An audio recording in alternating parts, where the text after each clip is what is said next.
Hey, so I just want to clarify for those of you that have maybe some confusion on what the vocational expert's role is at a disability hearing. Um, Very often I'll hear someone who has been to a hearing, and sometimes this can be people who comment on YouTube, people who have contacted me for representation um, after they've already lost after a hearing. But they have this misconception, I think it is, that the vocational expert is speaking about them when he lists jobs um, during his whole interaction with the judge, or says that there are no jobs uh, in response to a particular question from the judge. The vocational expert is not talking about you, the claimant. Okay. They are talking about, if you listen carefully, and I know you don't have a copy of the audio probably because they don't really give you access to that. If you have an attorney who does a lot of Social Security work, he or she can access it from the Electronic Records Express and download it so you can have it after the fact. But the vocational expert is posed a question about a hypothetical individual, not you. A hypothetical individual, okay? And by and large, the ALJ is going to give one or more hypotheticals. This is after you've testified about your prior work and as well as discussing your day-to-day difficulties, symptoms, nature of your limitations, things that go on in your day-to-day. Okay, so with that in mind, that testimony, as well as whatever else is in the file, including the medical evidence, that's section F of your SSA folder, as well as different sections like the one that would contain your function report that you provided, as well as your work history report. Based on all of that and what the judge thinks he knows about your medical evidence from the file, and he or she may be looking into that a little deeper later.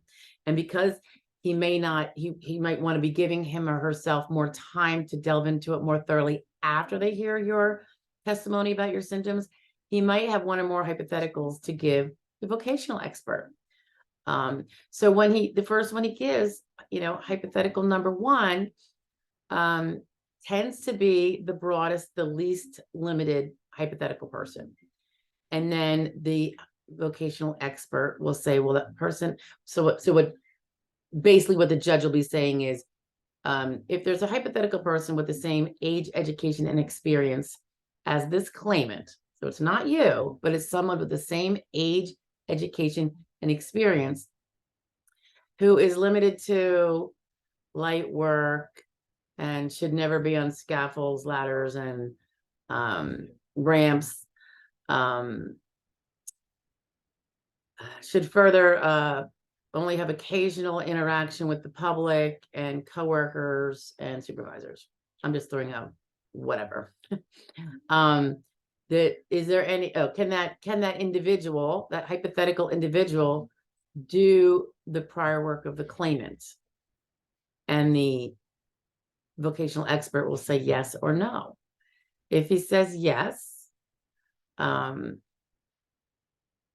the judge may say, okay, is there any other work he could do as well? He might potentially say that, or he might not. Now, he might say, okay, well, let's do hypothetical number two. Let's say it's all of limitations I noted in hypothetical number one. But in addition to that, let's say the individual needs to take a bathroom break for 15 minutes every hour. Would that person be able to do his prior work? Would that hypothetical person be able to do the prior work of the claimant, that occupation that you are already categorized as having done? And the vocational expert will say yes or no. In that case, he'd probably say no, that the hypothetical person could not do your prior work, probably because 15 minutes an hour for bathroom break would be an extreme accommodation, and that's not necessarily part of a occupation in a competitive work environment, which should be without the need for accommodation. So let's say the vocational expert says, no, person couldn't do the prior work of the claimant, that hypothetical person. So then the judge might say, well, could if he can't do the prior work, that hypothetical person, could that hypothetical person do any other work that exists in substantial numbers in the national and regional economy? And then the vocational expert would address that question under hypothetical person number 2. And again, for the same reason as number 1, he would find that the hypothetical person could not perform any occupation because no occupations allow for 15 minutes off every hour. Okay, so I was giving you a bit of an obvious one there. But the point being, the hypothetical questions, they are about a hypothetical person, not you. There can be, I've seen 7 hypotheticals from a judge. And I think because the judge didn't know yet what all of his review and after the testimony is going to land him in terms of what you, the claimant, and in that particular case, that claimant could do, in terms of what his medical limitations were, his residual functional capacity. He hadn't yet decided. So he gave himself all sorts of options. So after the hearing, he could then pick which one he believes the claimant, that would be you in this instance, which one of those hypothetical persons is the match for you. So again, the vocational expert is not saying it's you. He's just being asked a hypothetical question about a hypothetical person. And later on, the judge draws a line from you to whichever one of those hypothetical people he thinks most closely aligns with you based on your residual functional capacity to engage in work-related tasks. So it would be a mistake to mishear that and say the vocational expert said there's nothing I can do. I have never heard that in nearly 20 years of hearings. Okay, I've never heard a vocational expert say, oh, the claimant can't do that, because he's not asked whether the claimant can do it. He's only asked if a particular hypothetical person could do any jobs in the economy given that hypothetical person's limitations. Okay, so again, the vocational expert is not talking about you.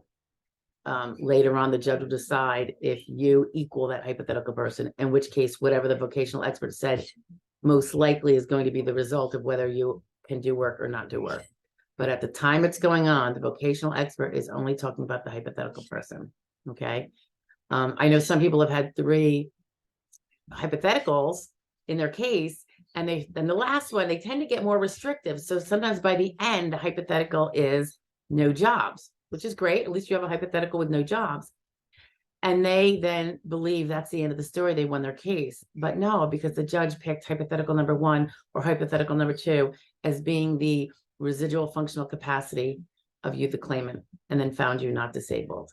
So I hope that explains some of what you've heard, if you've had your hearing, and if you haven't had your hearing, what you might best expect. So you can actually have an ear towards that he's not talking about you. He's talking about the hypothetical person that the judge asked him to give his opinion on. Okay. Is this to say that there could be some aberration out there where, someone worded something in some weird way? I can't say that isn't the case. I can only say that it hasn't happened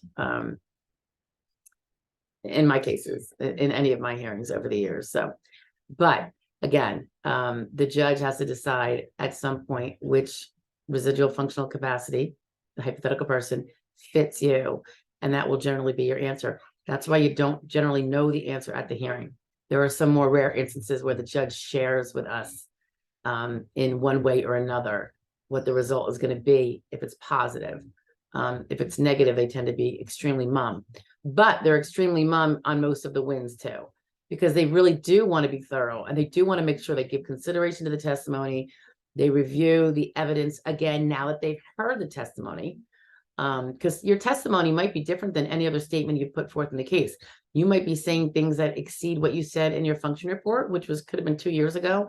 It exceeds what you put in your application. And if your appeal was several months ago, you might not have mentioned it in there either, particularly if it's a new symptom.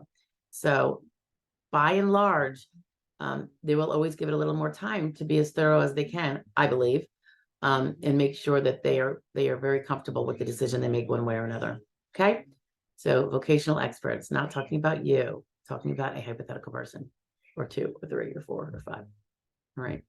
All right. Hope that clears that up by now.